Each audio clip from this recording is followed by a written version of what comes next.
नमस्कार प्रिय भक्तों, आशा करती हूँ आपने असली अनुराग सागर का पाठ 19 अच्छे से सुन लिया होगा। आज पाठ 20 में हम जानेंगे काल निरंजन का छलावा 12 पंथ को लेकर। तो धर्मदास बोले, काल निरंजन ने जीव को भरमाने के लिए जो अपने 12 पंथ चलाए वे मुझे समझा कर कहो।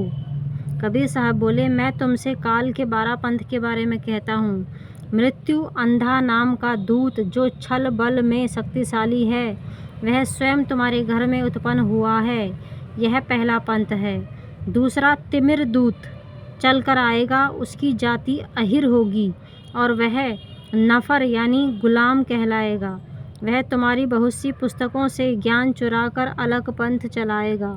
तीसरा पंथ का नाम अंधा अचेत दूत होगा, वह सेवक होगा।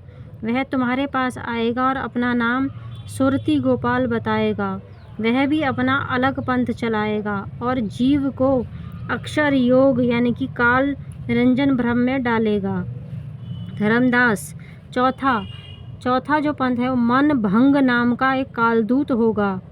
वह कबीर पंथ की मूल कथा का आधार लेकर अपना पंथ चलाएगा और उसे मूल पंथ कहकर संसार में फैलाएगा।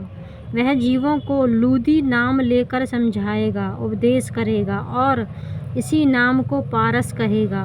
वह शरीर के भीतर झंकृत होने वाले शून्य के झंग शब्द का सुमरन अपने मुख से वर्णन करेगा। सब जीव उसे थाका कहकर मानेंगे। धर्मदास पांचवें पंथ को चलाने वाला ज्ञान भंगी नाम का दूत होगा। उसका पंथ टकसार नाम से होगा। वह इंगला पिंगला नाड़ियों के स्वर को साध कर भविष्य की बात करेगा। जीव को जीव नेत्र मस्तक की रेखा के बारे में बात कर समझाएगा। जीवों के तिल मस्सा आदि चिन्ह देखकर उन्हें भ्रम रूपी धोखे में डालेगा। वह जिस जीव के ऊपर जैसा दोष लगाएगा वैसे ही उसको पान खिलाएगा। छठा पंथ कमाल नाम का है। वह मनम करंद दूत के नाम से संसार में आया है। उसने मुर्दे में वास किया और मेरा पुत्र होकर प्रकट हुआ।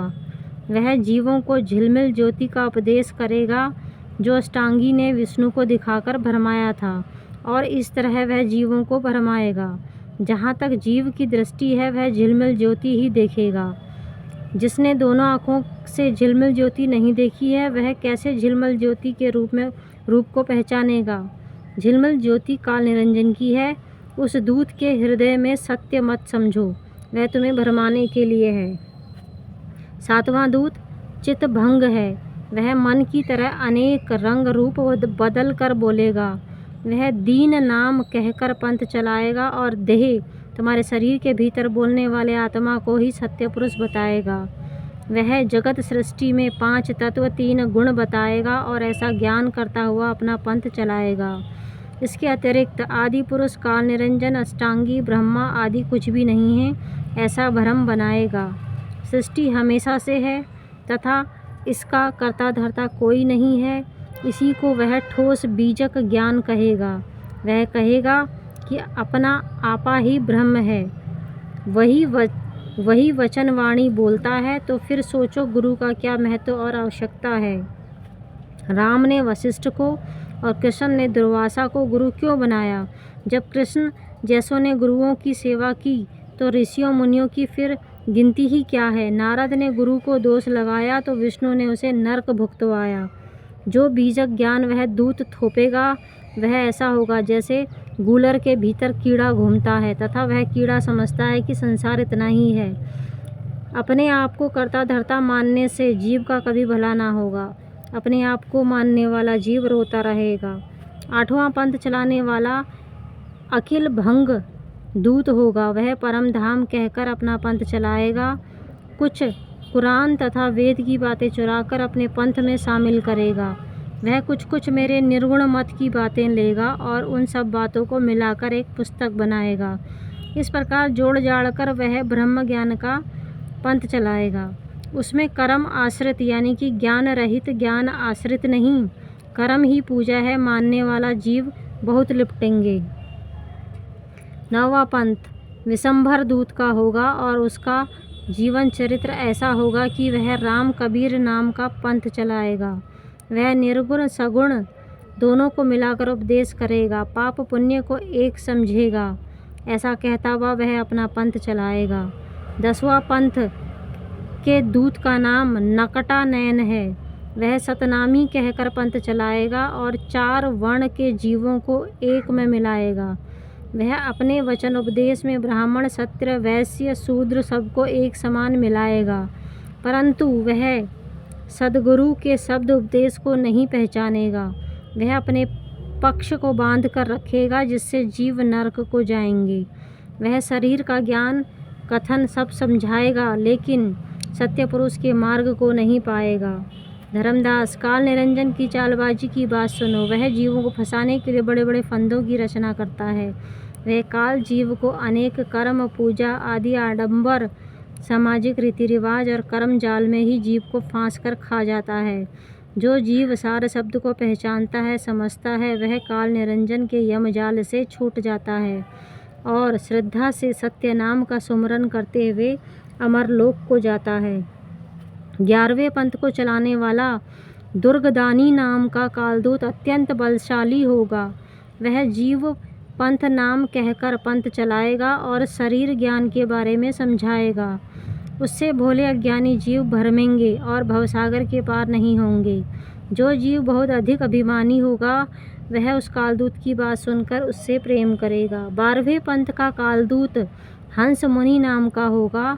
वह बहुत तरह के चरित्र करेगा। वह वचन वंश के घर में सेवक होगा और पहले बहुत सेवा करेगा, फिर पीछे अर्थात पहले विश्वास जमाएगा और जब लोग उसको मानने लगेंगे, वह अपना मत प्रकट करेगा और बहुत से जीवों को अपने जाल में फंसा लेगा और अंश वंश कबीर साहब के स्थापित ज्ञान का विरोध करेगा। वह उसके ज्ञान की कुछ बातों को मानेगा, कुछ को नहीं मानेगा।